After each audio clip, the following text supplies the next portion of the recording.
नमस्कार दोस्तों, आज के इस वीडियो में आपका स्वागत है। आज हम पढ़ेंगे आपकी गणित की किताब का पहला पाठ जिसका नाम है पूर्णांक और इसी को हम अंग्रेजी में इंटीजर्स के नाम से जानते हैं। तो चलिए दोस्तों, इस वीडियो में आगे बढ़ते हैं और देखते हैं कि आज के हमारे विषय क्या होंगे। आज का पहला विषय होगा भूमिका, फिर पुनरावलोकन और अंत का विषय होगा पूर्णांकों का योग। तो चलिए शुरू करते हैं भूमिका के साथ। अब पाठ का नाम है पूर्णांक, तो सबसे पहले हम इसका अर्थ ही जान लेते हैं।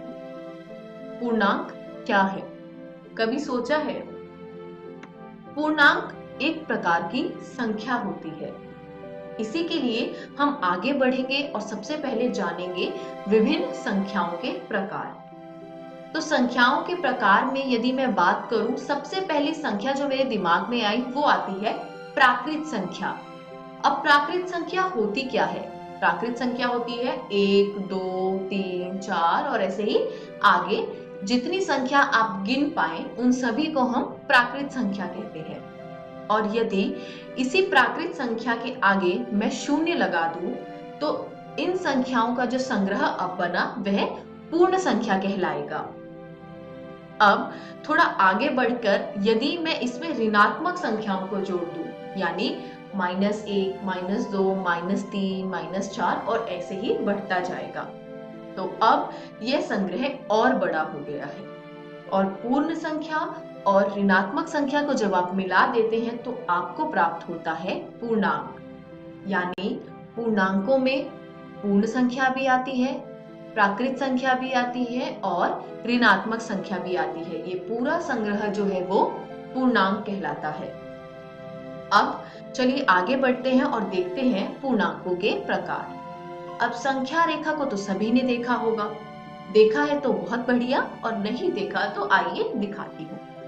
आपके सामने संख्या रेखा बनाई गई है जिसमें बीच में शून्य है। अब जब आप इस संख्या रेखा में दाहिनी ओर जाएंगे तो आपको कुछ संख्याएं जो प्राप्त होंगी वो किस प्रकार की होंगी? 1, 2 और 3। इन सभी पूर्णांकों को हम धनात्मक पूर्णांक कहते हैं। क्यों? क्योंकि इनके आगे कोई चिन्ह नहीं है तो हम मान लेते हैं कि इनके आगे प्लस का चिन्ह होगा। अब यदि इसी संख्या रेखा में मैं शून्य के बाईं ओर चलूं तो मुझे जो संख्याएं प्राप्त होंगी वो होगी -1, -2 और -3। इन सभी पूर्णांकों को हम ऋणात्मक पूर्णांक कहते हैं। क्यों? क्योंकि इन सभी के आगे ऋणात्मक यानी माइनस का चिन्ह है। अब बीच में बचती है एक संख्या शून्य। शून्य ऋणात्मक पूर्णांक भी नहीं होता और धनात्मक पूर्णांक भी नहीं होता, इसको हम केवल पूर्णांक कहते हैं। आइए देखते हैं अगला विषय पुनरावलोकन। आपके सामने एक संख्या रेखा दिखाई गई है। अब इस संख्या रेखा में जैसे जैसे आप दाहिनी ओर बढ़ते जाएंगे संख्याओं का मान बढ़ता जाता है और ये खत्म होता है कहाँ? अनंत पर। ठीक उसी प्रकार यदि आप संख्या रेखा में बाईं ओर चलते जाएं तो जो संख्या रेखा है वो कहाँ समाप्त होती है? माइनस अनंत पर। यानी सबसे बड़ा या सबसे छोटा कोई पूर्णांक होता ही नहीं है, ये असीमित है और निरंतर रूप से बढ़ता रहता है। चलिए आगे बढ़ते हैं और देखते हैं एक और रोचक तथ्य। अब यहाँ पर संख्या रेखा में जब आप दाहिनी ओर जा रहे हैं तो आपको दो संख्याएं मिली, 1 और 2। एक बाईं ओर है और 2 दाईं ओर है और एक 2 से छोटा भी है।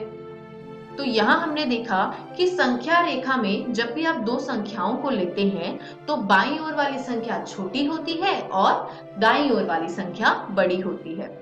ठीक उसी प्रकार आप यहाँ भी देख सकते हैं, जब आप संख्या रेखा में बाईं ओर गए तो दो संख्याएं देखी होंगी, -2 और -1।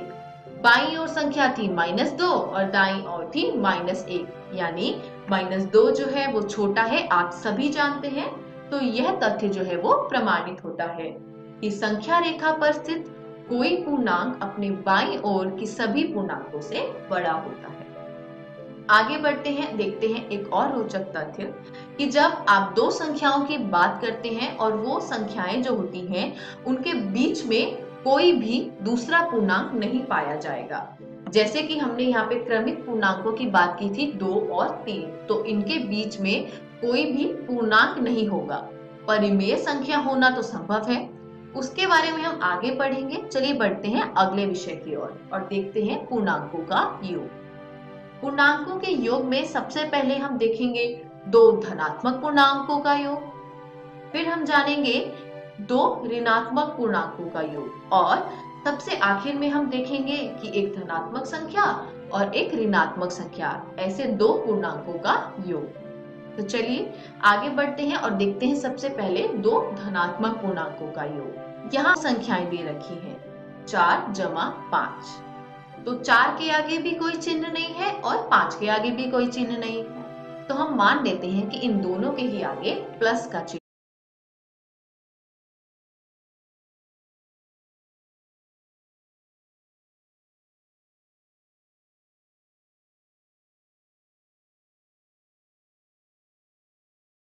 यानी दोनों पूर्णांक जो है वो धनात्मक है। तो ऐसी स्थिति में आपको जो उत्तर प्राप्त होगा या परिणाम में जो पूर्णांक प्राप्त होगा वो भी धनात्मक पूर्णांक होता है। ठीक उसी प्रकार आपके सामने और दो पूर्णांक दिए गए हैं 56 जमा 73। दोनों में ही आगे कोई चिन्ह नहीं है, यानी ये भी दोनों धनात्मक पूर्णांक हैं और इनका योग करने पर भी हमको धनात्मक पूर्णांक मिलता है 129। यानी दो धनात्मक पूर्णांकों का योग धनात्मक होता है। चलिए आगे बढ़ते हैं और देखते हैं अगला विषय, दो ऋणात्मक पूर्णांकों का योग। -4 जमा -5। यहाँ पर -4 भी ऋणात्मक पूर्णांक है और -5 भी ऋणात्मक पूर्णांक है। इनको जोड़ने पर हमें प्राप्त होता है -9। आगे बढ़ते हैं, देखते हैं अगला उदाहरण, -56 और -73। इन दोनों को भी जोड़ने पर हमको प्राप्त होता है -129।